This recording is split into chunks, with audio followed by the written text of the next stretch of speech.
anniversary po sa ating lahat. At I hope ang bawat isa po sa atin ay talagang may mga pagsubok man po sa atin, pero ang purpose po ng pagsubok po na yun is to really apuyin, okay? Silaban po yung ating mga pananampalataya at sa ganoon, kung tayo po ay, yung ating mga pananampalataya ay namihina, lalo po tayo lumapit sa Panginoon. Amen po ba? Kasi po yun po yung purpose ng Panginoon sa mga pagsubok po natin sa buhay. At yan po yung ating pag-uusapan. Okay? Pero bago lahat, tayo po lahat ay magsitayo. At basahin po natin ang actually, Job chapter 7 po ito, pero basahin lang po yung verse 1. Then, ikukwento ko na lang po sa inyo. Judges chapter 7. So Jerubbaal, that is Gideon, and his army got up early and went as far as the spring of Hamon. The armies of Midian were camped north of them in the valley near the hill of Moreh. Tayo po lahat ay manalangin. Dakilang Diyos sa mga pangyayari sa lahat. Once again, thank you so much, Lord, for this great time, great opportunity to listen to your word. And we pray, Lord, na mag-uusap ka po sa bawat isa po sa amin. Specifically, we know, Lord, you have your words for us, and we believe sa pamamagitan ng iyong banal na spirito, siya po ang patuloy na magtadirect sa buhay po ng bawat isa po sa amin. Sa ganon, all our decisions with regards to our adversaries in life, with regards to our adversities in life, dalangin po namin, O Diyos, patuloy na ang kalooban mo, ang iyong mga salita, ang siyang amin po sundin, hindi po ang aming nararamdaman, hindi po kung ano yung dinidikta po sa amin ng environment po namin. Once again, Lord, sa iyo po ang kapurihan sa umaga po ito sa pangalan ni Jesus. Amen. Okay, so kanina, tinanong sa atin ni Sister Ann, ilang taon na tayo dito, no? Inisip ko rin, ako kasi 2003 nung kami na-baptize. And then, so 21 years na ako dito sa Porto. Okay? And bunga rin po, no, ng mga pagsusumikap, yung mga unang Kristiyano, no, sila Taimando, at yung mga naunang pastor, no, sila Pastor Julius, na talagang nagsumikap po dito sa iglesia po na ito. Okay? Para po tayo ay, at yun naman po yung tempahin po natin, tayo po yung mga nagtutuloy. Amen po ba? At kung wala mo pananampalataya na kung saan nagliliyab na pananampalataya, wala pong magiging magandang resulta po yun. Okay? So kaya nga, bago actually, gusto ko munang bigyan sa atin, no? Kasi pag-usapan natin, faith ablaze, mga naglalagab ng pananampalataya, okay? Kasi minsan, may mga nagpo-profess na meron silang pananampalataya, pero hindi pala tunay yung pananampalataya nila. Yung faith pala yung pananampalataya. Now, bago tayo pumunta kung paano natin yan paglalagab-labin, kasi baka we are complacent, no? Na kung saan okay na naniniwala ako na meron akong pananampalataya, yung pananampalataya naman po pala natin ay hindi po pananampalataya na sinasabi po sa atin ng Biblia. Okay? Kasi ang pananampalataya supposed to be talagang nagliliyang po yan. Okay? Sabi po sa James, no? Bigyan ko lang po kayo para ma-identify po natin if our professing faith is really a faith or hindi po talaga pananampalataya or patay na pananampalataya. So James 2 chapter 14 verses to the following, sabi po dito, what good it is, dear brothers and sisters, if you say you have faith but don't show it by your actions. Can that kind of faith save anyone? Suppose you see a brother or sister who has no food or clothing, and you say goodbye and have a good day, stay warm and eat well, but when you don't give that person any food or clothing, what good does that do?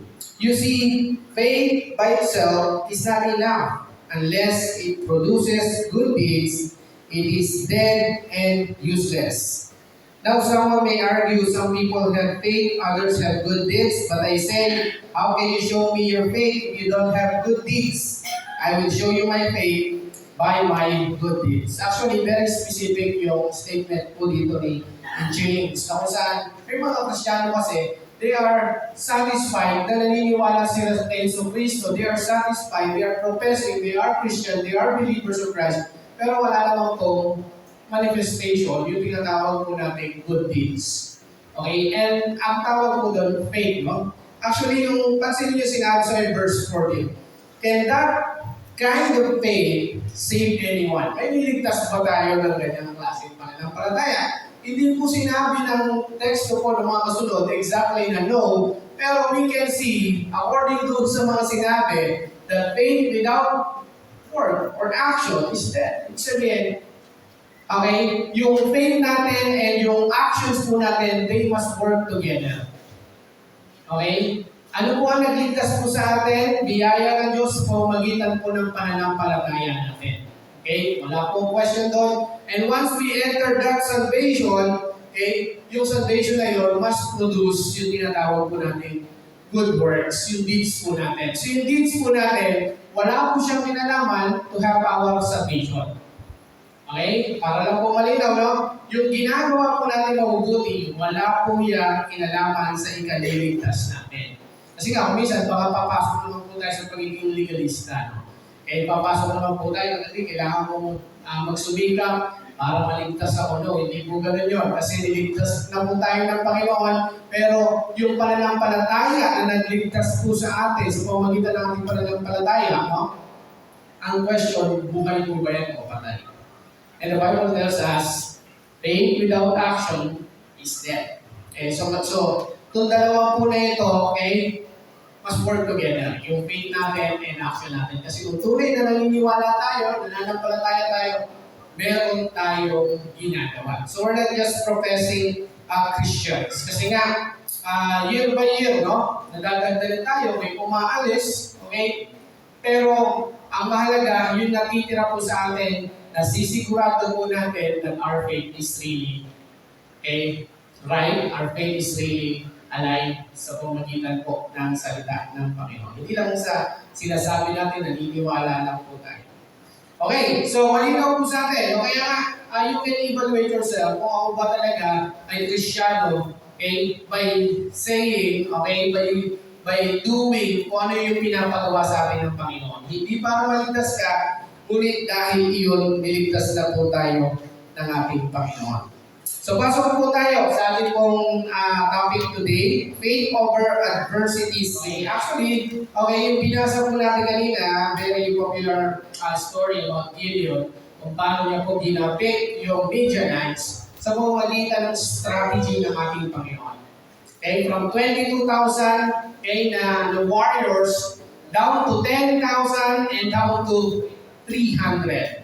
Okay, sabi, masyado marami, 22,000. Pero actually, yung 22,000, compare sa kalaban po nilang Midianites, na actually, magbabasahin po natin, sabi doon sa chapter 8, about 120,000 no? Yung kalaban po nila. Okay?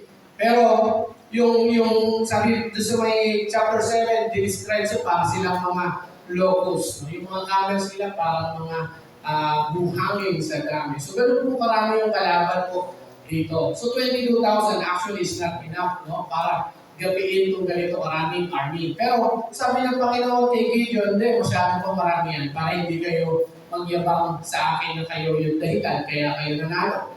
So, ginawa ng Panginoon from 10,000 yung mga natatakot. So, sigurado marami na natatakot doon, more than half. Okay? Natakot. Siyempre, kakalabanin mo over 120,000. So, umalis po. Natira po 10,000. Okay? So, sabi ng Panginoon din, madami pa rin yan. Okay? Sabi ng Panginoon, sige, ganito, binigyan mo siya ng instruction, papuntahin mo sila sa river, painumin mo sila, at lahat ng mga iilaw sa pamagitan ng kamay, yun yung matitira. At yung iilaw na parang mga aso, didilaan nila, yung tubig, yung bibig nila, i-diretso nila sa river, yun yung mga ihihiwalay din nila at yun yung pauuwiin nila. So, ganun po nangyari. Lahat po ng uminom sa pamagitan ng kamay, 300 lang po. So, yung 300 na ito, nag-fit po ito sa pangako ng Panginoon na 300 lang na mga tao yung gagabi doon sa po nilang kalaban. Now, after po nun, nagkaroon po ng strategy yung Panginoon. So, ganito ang strategy. Okay? Ang panlaban po nila, meron pong horns. Okay? Ram horns yung sinabi po doon. Meron po silang clay jars. At meron po silang torch. Okay? So, ginawa po nila, nasa mataas na lugar sila. At yung kalaban nila nasa valley. Okay? Pinaikutan nila yon. Okay? At pagkatapos, sumigaw pa. Binasag po nila yung jars po nila at sumigaw po sila ng malakas. Okay? Ginagamit po yung horn at yung sa kanan naman pa, sa kaliwa naman po nila yung torch. So, ganun po naging strategy na. Ito po yung mga kalaban. Okay? Natakot po sila at sila po nagbantayan hanggang sa nagtakbuhan po yung iba. Actually, yung mga nakatakas, yung mga hindi nagpatay, no? Tumakas po kasi sila eh. Kasama po yung dalawang hari. Okay? Yung guard na natira sa kanila is about 120,000 pa. No? So, sorry. Okay, tama. 120,000. So, nung hinabol po nila yon, so 300,000 pa rin yung, 300 na tao pa rin po yung humabol hanggang sa huli, makapture po nila, matalo po nila yung hari. Nahuli nila yon at pinatay po yun ni Gideon. So, ganun po yung naging istorya ng pagkapanalo po ni Gideon dito po sa labanan po nito. At makikita po natin, okay, na talagang ang Panginoon yung nagpanalo sa kanila. Hindi sa sarili nilang, hindi gumamit ng Panginoon ng mga chemical weapon, okay, nuclear, okay, para gawin yung ganun kadami sa pamamagitan po ng kapangyarihan ng Panginoon. Now, dito po sa istorya nito, okay, we can see kung paano po natin lalabanan yung adversities po natin sa buhay. And, of course, sa pamagitan po yun ng pananampalataya na meron tayo sa Diyos. Okay? Kasi ang Panginoon, actually, kung babalikan po natin istorya ni Gideon, si Gideon, wala na po siya ng confidence sa Panginoon.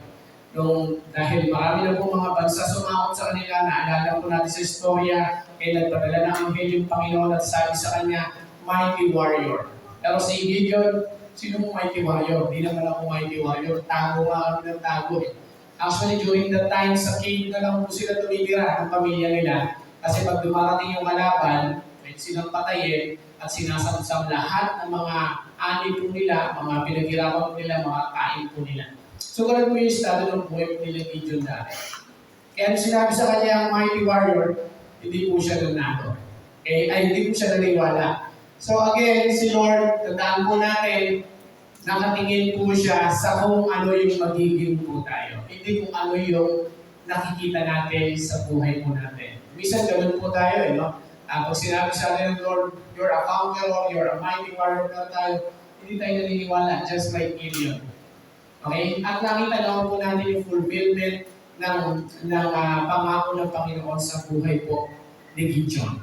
Okay? So, ano yung paraan na makikita po natin to fight our adversities in life, no? Sa buhay po, sa pamagitan po ng buhay ni Gideon. Okay, meron po tatlo. Number 1, Gideon listened to God. Okay, sabi po sa verse 2, the Lord said to Gideon, you have too many warriors with you. If I let all of you fight the Midianites, the Israelites will boast to me and that they save themselves by their own strength. So, nilinaw po ito ni Lord kay Gideon. No? Hindi ko kayo hayaan. Siya po kayo madami para labanan nyo ito. Pero so tutusin, kakaunti pa rin po naman talaga sila. Pero papansinin po natin, from verse 1, okay, down doon sa mga susunod na verse, actually, wala po akong nabasa na si Gideon nagsalita sa Diyos. Puro po siya nakikinig sa Diyos. Alam niyo, marami po mga Kristyano ngayon, puro salita lang sa Diyos. Pag may problema, Lord, tulungan mo. Lord, panalangin ko, testimony ko siya. Lord, ganito. Lord, thank you for this food. Lord, maraming salamat, nasa higaan ako. Pero, ang question, tayo ba nakikinig sa Panginoon? Si Gideon, hindi ko nabasa dito sa chapter na to, na siya mismo nagsalita sa Diyos, siya mismo nagreklamo sa Diyos. Lord, ano ba may strategy mo? Okay, lalabanan namin sila sa pamagitan ng doors ng horns, okay? Ng jar of clay jars. Hindi ito yung tamang strategy na nakikita mo. Wala ko nabasa yung gano'n. No? But instead, Gideon listened to God very carefully. Doon sa instruction, specifically, very direct yung Panginoon doon sa mga instruction niya dito kay Gideon. Okay? So again, sana po tayo, hindi lang po tayo salita ng salita sa Diyos. Okay? Marami kasi sa atin, Lord, thank you for this food. So sino nagsalita? Diyos ba? Ikaw?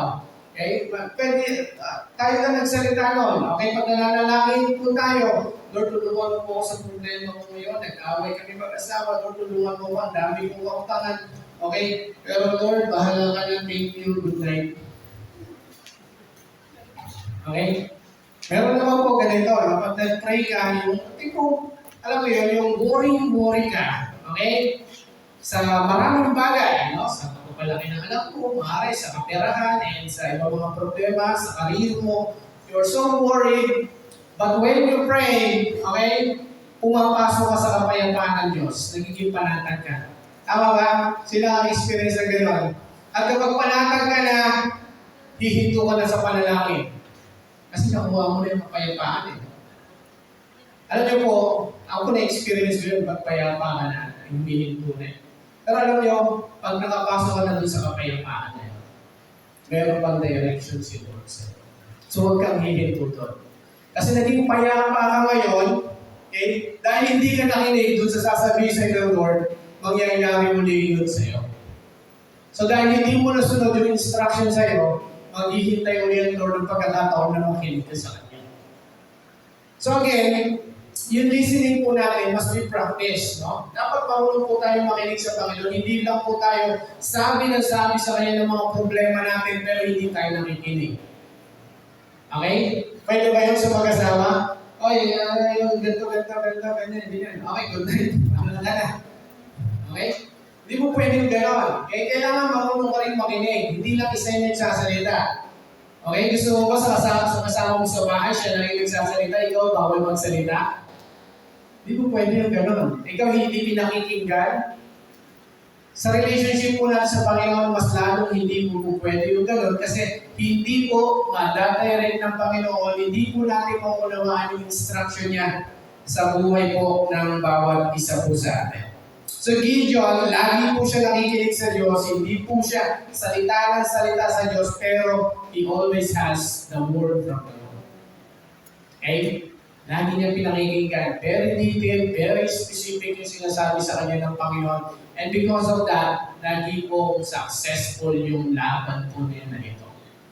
Kung gusto po natin maging tagumpay doon sa laban po natin sa buhay po natin, doon po sa adversaries po natin, sa adversities po natin, okay, kailangan po natin makinig sa ating Panginoon. Kasi meron po siyang sinasabi po sa atin, the Holy Spirit is in us, and He is really talking to us. Pero problema, hindi po natin pinakikinggan.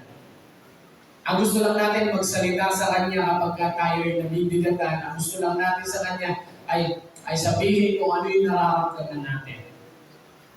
So hindi po dapat gano'n. Dapat po nakikinig din po tayo. And always remember, when we were born of God, we all have the ability to listen, to hear His Word sa buhay po natin. Okay? Hindi po natin kailangan, Lord, tulungan mo po ako na hindi po kita marinig kasi bigyan mo po ako ng pandinig. At totoo, meron na po tayo. Okay? It's just that hindi po natin ini-enhance yung listening skill po natin. So kailangan po natin talaga gamitin yung ating mga spiritual ears para marinig po natin yung tinig ng Panginoon sa buhay po ng bawat isa sa atin. That's why it's very important to read our Bible. Araw-araw, we must have our word from the Lord. Hindi po pwedeng lumagpas sa isang araw, hindi ka nakasumpong ng salita ng Panginoon. Okay? Kasi napaka-clear, napaka-detailed ng instruction sa iyo ng Panginoon. Di ba pag-ising mo sa umaga, niisip mo na agad kung ano gagawin mo. Okay? Sino pong ganun dito pag gumising umaga? Ano gagawin mo ngayong araw? May accomplish mo ngayong umaga. Okay? Ngayong araw. Pero kung ganun, no? Ako po ganun yung ginagawa ko. Pero pwede po ba i-add natin na pag-ising mo sa umaga, Lord, ano ba yung gagawin natin ngayon? Ano ba yung ipapagawa mo sa akin ngayong araw? Kasi maaari yung plano mo, hindi pala plano ng Diyos sa iyo ngayong araw. Okay? Hindi mo alam, yung ngayong araw, bibigyan ka pala niya ng breakthrough. Pero dahil hindi ka nakinig, hindi mo na-encounter yung breakthrough na yun. Kasi hindi po tayo nakikinig sa ating Panginoon. So it's very important how to listen. We need to read this word. Ang word ng Panginoon is alive and active, mga kapatid. So, ibig sabihin, pag bumasa ka ng word ng Panginoon and the Holy Spirit will tell you specifically, kasi yung Bible po, dapat pinasa po natin, meron po siyang direct meaning, pero yung Holy Spirit, igagay niya sa atin yung word na yun para mas maging malinaw yun at mas maging detail po yun sa isip natin. Okay? Hindi lang siya basta nagbasa ka, pero meron pong trabaho yung banal na spirito sa buhay po natin while we're reading His Word. Okay, sabi nga po sa Proverbs 19:27, stop listening to instruction, my son, and you will stray from the words of knowledge. Kapag huminto po tayo sa pakikinig ng instruction ng Panginoon, mapapahamak po tayo dahil malalayo po tayo doon sa words of knowledge. Mapapalayo po tayo, mapapahamak po tayo. Kaya nga po, wag po natin tigilan yung pakikinig doon sa salita ng ating Panginoon because His Word is our instruction. Okay? Sabi rin po sa 2 Corinthians 5:7, for we live by faith, not by sight. Okay, kasi nga, marami sa atin, okay, ang gusto lang po, marami po sa atin distracted dun sa mga nakikita natin. Kasi iyan yung unang kaaway ng pananampalataya natin. Yung mga bagay na nakikita natin. Balikan natin si Gideon. Kung sabi sa kanya ng angel, okay, mighty warrior. Ang sabi ni Gideon, mighty warrior. Pinabayaan na nga kami ng Diyos. Mahirap lang kami. Okay? Mahina kami, mga takot kami. Pero hindi yan ang tingin ng Diyos kay Gideon. At ganoon din po sa bawat isa sa atin. Hindi po tayo ganyan tinitingnan ng Panginoon. Ang nakikita sa iyo ng Panginoon yung future mo. Ang question, nakikinig ka ba? Okay? Nakikinig po ba tayo? Nauunawaan po ba natin? Kung si Gideon, hindi po siya nakinig sa Panginoon, so mananatili na lang po siyang tago ng tago sa cave, mananatili na lang po siyang pakalat-kalat at walang naaabot sa buhay, but because he listened to God, hindi po siya naniwala sa kung ano yung nakikita lang niya, kundi sa ano yung sinasabi ng Diyos sa kanya sa pamamagitan ng kanyang pananampalataya. Again, sabi sa ating Bible, for we live by faith, not by sight.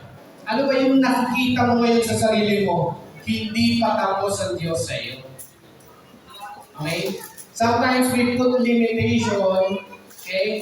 We set limitation sa sarili natin kasi yun yung nakikita ng mga mata natin. Hindi kasi ako graduate eh. Okay? Ganito kasi, no? Medyo tamad po ako eh. O ngayon tamad ka, okay? Pero kaya ng Panginoon baguhin yung katamaran. Okay, nakuha po ba natin? Not by sight. Kasi kung yung mata po natin, iyan yung naglilimit sa atin. Pero kung yung pananampalataya po natin ay talagang nagliliyab, yung limitations na yun, kaya po yung lampasan sa pamamagitan po ng pananampalataya at nagbibigay sa atin ng Panginoon. Okay? So number 2, Gideon obeyed God. Sabi ko sa may verse 5, when Gideon took his warriors down to the water, the Lord told him to divide the men into 2 groups. So 2 groups po na ito po yung minom sa pamagitan ng kanilang palad at yung minom sa pamagitan ng kanilang mga bibig. Now, ito po yung napakahalaga na after listening, we are able to obey. Hindi yung nakinig ka lang, pero hindi mo sinunod, no? Ito nga po yung sinabi ko sa inyo kanina sa ating introduction. Marami, they are professing, they are Christians. Naniniwala naman sila sa natotoo yung Biblia, pero bakit hindi nila ginagawa? Okay? Naniniwala naman sila mayroong Jesus na namatay para sa kanila. Pero bakit hindi nila ginagawa na ipamahagi yung ebanghelyo ng kaligtasan? Okay? So, obedience, napakahalaga po niyan. Kasi yung pagsunod po natin, sa salita ng Panginoon, yun po yung magka-transform sa buhay natin. Hindi po yung magliligtas sa atin. Yun po yung magbabago sa buhay. Kaya nga, sinasabi mo, Kristyano ka pa nung di ka sumusunod. Pansinin mo, walang nabago sa buhay mo. Parang nga yung mga hindi mananampalataya. Kasi walang obedience. Hindi natin, obedience is very important because this will help us transform yung buhay po ng bawat isa po sa atin. Okay? So, magsumunod tayo sa kabila ng parang illogical, parang unusual. Diba? Minsan kaya lang sumunod unusual sa atin. Parang illogical sa atin, parang unreasonable, parang hindi makuha ng sense ko, no? Na sumunod. Pero ulitin natin, okay, yung pagsunod po natin sa Panginoon, minsan, okay, yung logic natin, kino-question yung obedience na. Pero bakit pa ako pupunta sa church na yan? Sinasayang lang nila yung oras ko. Bakit pa ako maglilingkod? Okay, marami pa ako ibang ginagawa. Wala naman ako mapapala dyan, hindi naman ako makikinabang dyan. That's the logic, no? Sige, tuloy. Okay, may nakaramdam. Thank you. Isa kasi kayo ng puso.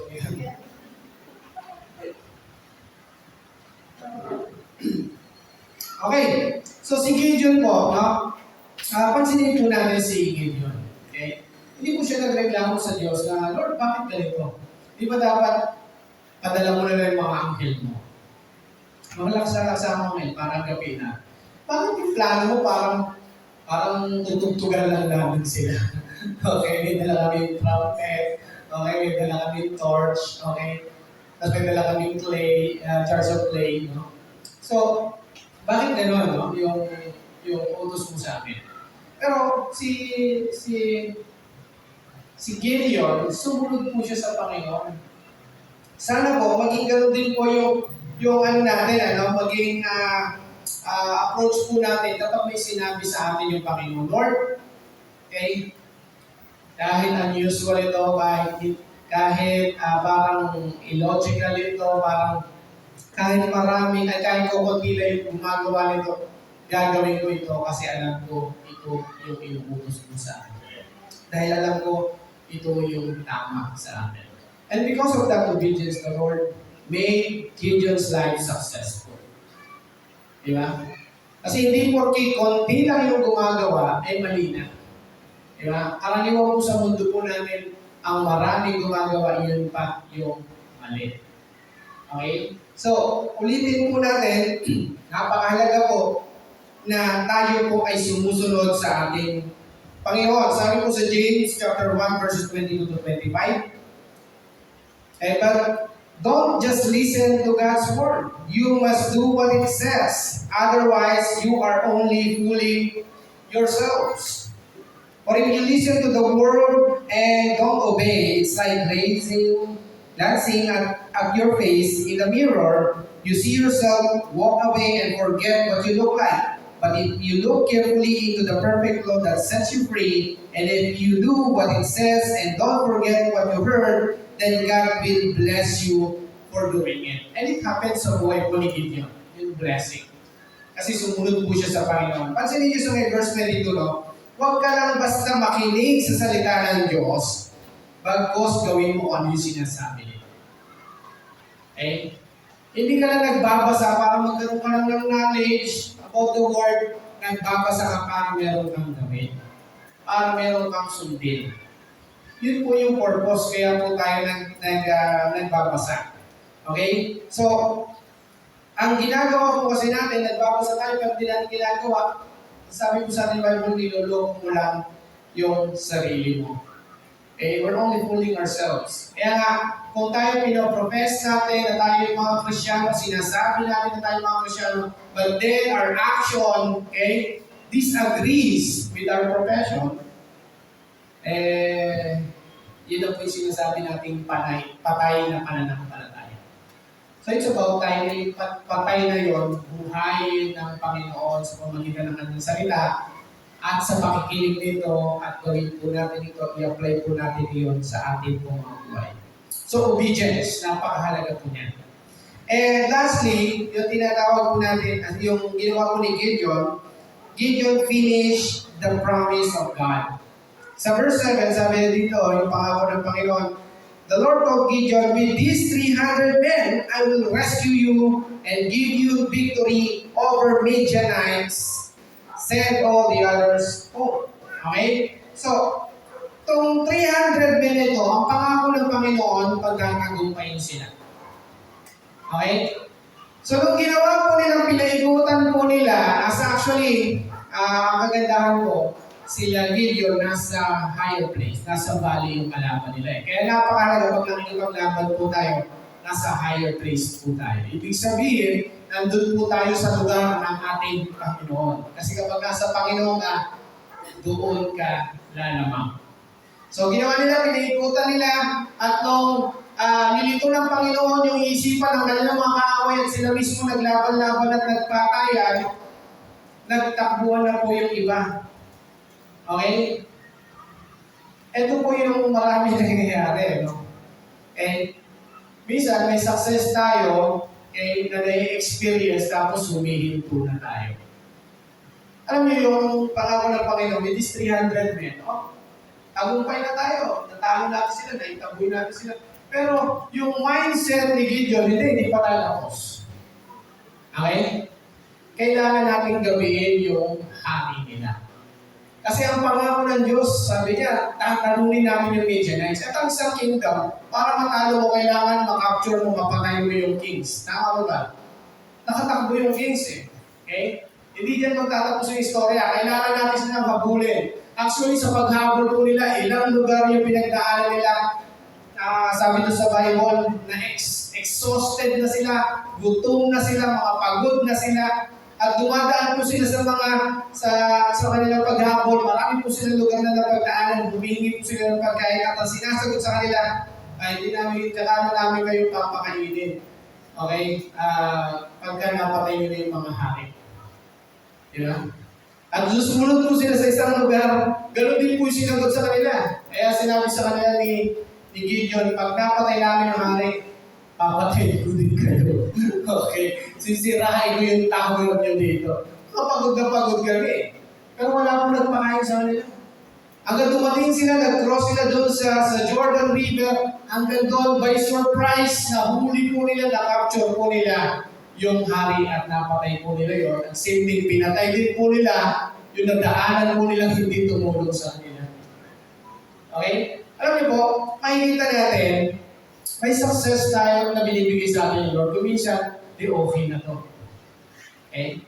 Pero may pangako sa iyo si Lord na hindi ka lang hanggang dyan. Okay? Sabi ng Panginoon, pagagapiin mo kayo, magagapiin niyo yung Midianites laban sa 300 men. Alam niyo yung humabol na yun, 300 men din po yun. Hindi po sila nabawasan. Napagod lang po sila. Kasi yung 300 men po na ito, sila yung kasama na naniniwala na tayo magagapi natin yung ating kalaban. Okay? Next year po, ika-27th year anniversary po natin, I hope na yung bawat isa po sa atin, merong naglalagaglab na pananampalataya para next year nandito ka pa rin. Amen po ba? Kasi kung pwede kang magabi ng adversities mo sa buhay, pwede ka nang hindi magtuloy. Okay? Kung pwede yung success mo, okay na to, no? At least nakapaglingkod na ako kay Lord hanggang 26 years anniversary. Lord, retire na ako sa paglingkod. Hindi gano'n. Okay? Yung kontrata natin sa Panginoon, lifetime po dito. Amen po ba? Amen. Walang aaya, walang tatalikod. Okay, ipagdadamot mo yung 70 years mo dito sa lupa, eternity naghihintay sa'yo. Okay? Hindi po pwede yung gano'n, no? Kasi kapag gano'n yung nangyari sa atin, sabi nga, alinaw, faith without work is dead. Okay?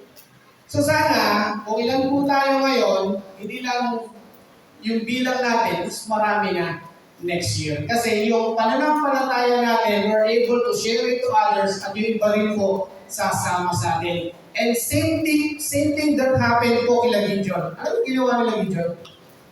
Sabi niya, nagtatakbuhan na yung kalaban natin. Harvest time na, mga takot na yan. Okay? Ginawa nila, pati yung mga takot po nila, tinawagan nila, pagpapatayin nyo na rin yan. Okay? Sumama na kayo sa akin. At yung mga takot po nila kasama yung mga nag-aalisan, tumapang po sila. Okay? At nakisama po sila sa victory kasi doon po pagka ginabi po nila yun, may mga nakukuha po silang kayamanan po. Okay? Kasi siyempre, pag nagtatravel yun, may mga dala-dala po silang mga alahas, o mga pera, okay, yung mga pagkain, lahat po yun, no? Sinasausan po nila yun, kinukuha po nila yun. So same thing din po, no? Hindi lang po tayo kasama doon sa tagumpay. Sana kasama rin tayo doon sa pagkuha ng tagumpay. Okay? Hindi yung, sige Pastor, sabi mo pala, kita tayo sa next year, next year na ulit tayo magkita. Okay? So yung tagumpay po, no? Sama po tayo. Kasi alam niyo po, napakaganda na nakikita sa inyo Diyos. Okay? Ang problema, ikaw nakikita mo ba yun ngayon? Pag ginamit mo yung mata mo, sabi sa atin ng Bible, we live by faith, not by sight. Kasi when we use our sight, ay hindi ako magtatagumpay, ay hindi ko kaya, ay hindi, nandito lang ako. Because we're using our sight. But when we use our faith, okay? Our faith na kung saan nandito yung mga salita ng Diyos, mga pangako ng Diyos, malalampasan po natin, magagawa po natin. Okay? So si Gideon, tinapos po niya yung promise ng Panginoon.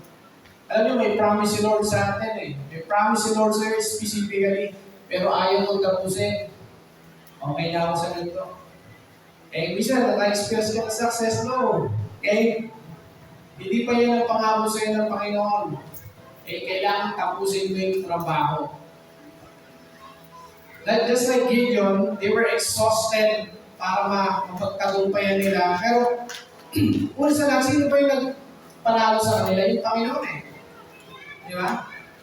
Yung Panginoon yung nagbigay ng takot doon sa kalaban nila, kaya sila nanalo. Yung pagkalito sa kanila, kaya sila nanalo. Okay? Pero nakakapagod po ba? Yes! Gideon and his 300 men, they were all exhausted and tired. Okay? Sa paglilingkod, minsan na-experience po natin yan, no? Nakakapagod, nakaka-exhaust na, okay? Pero tandaan po natin, yung reward po natin, okay, sa ating obedience sa ating Panginoon ay hindi po makakalimutan ng ating Panginoon. Not the salvation, but iba pa po yung reward ng Panginoon na ibibigay niya sa bawat isa po sa atin. Sabi po sa Philippians 1:6, sa ating last verse, and I am certain that God, who began the good work within you, will continue His work until it is finally finished on the day when Christ Jesus returns. Pansinin po natin, no? Who began the good work within you will continue His work until it is finally finished. Alam mo si Lord, may sinimulan na yan sa atin eh. Just like Gideon, may sinimulan si Lord sa kanya, pero kailangan nating tapusin niya. Yes, nakakapagod, di ba? Pero mangyayari at mangyayari yan. So huwag ka lang mag-give up. Huwag ka lang mag-quit. May mga discouraging moments na, Lord, parang gano'n, parang lahat na na-encounter ko, nag-disagree. Just like Gideon, no? Nung sumingi sila ng tulong, pakainin nyo naman kami, naguguto kami. No. Kunin nyo muna, patayin nyo muna yung hari nila bago namin kayo tulungan. Same din sa amin. Okay?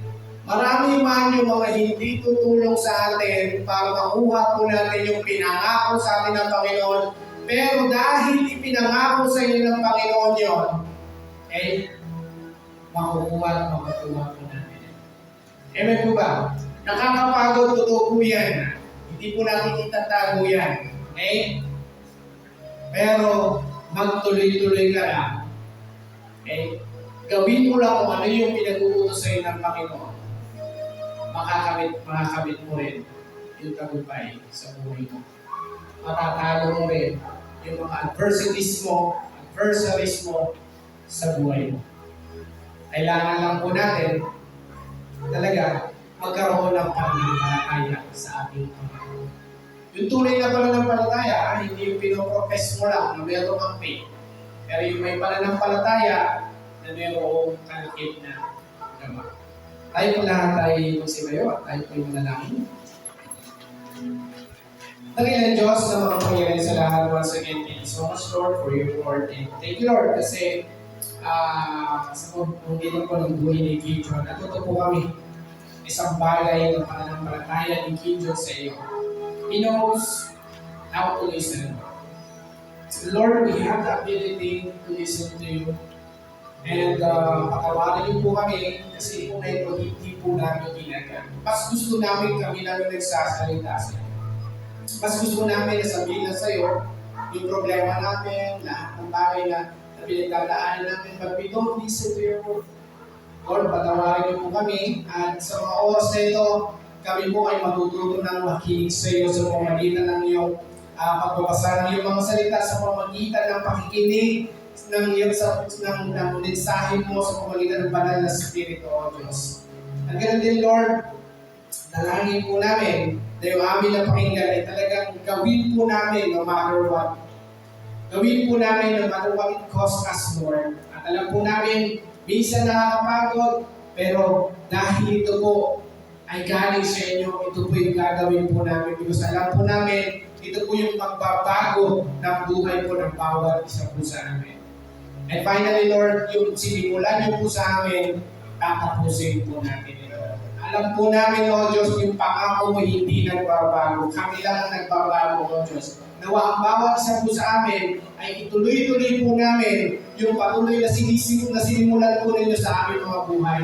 At naniniwala kami, more to come sa iyong pong iglesia sa namin ng Porto. Naniniwala po kami, more to come sa bawat individual na nananampalataya sa iyo, O Diyos. And we believe na lahat ng ito, O Diyos, para sa iyong kapurihan, O Diyos. Once again, Lord, maraming salamat. Nawa yung faith po namin ay patuloy na mag-alam po, O Diyos. Yung faith po namin, patuloy, O Lord, pag-materialize na pagbigay po ng magagandang gawa sa aming buhay.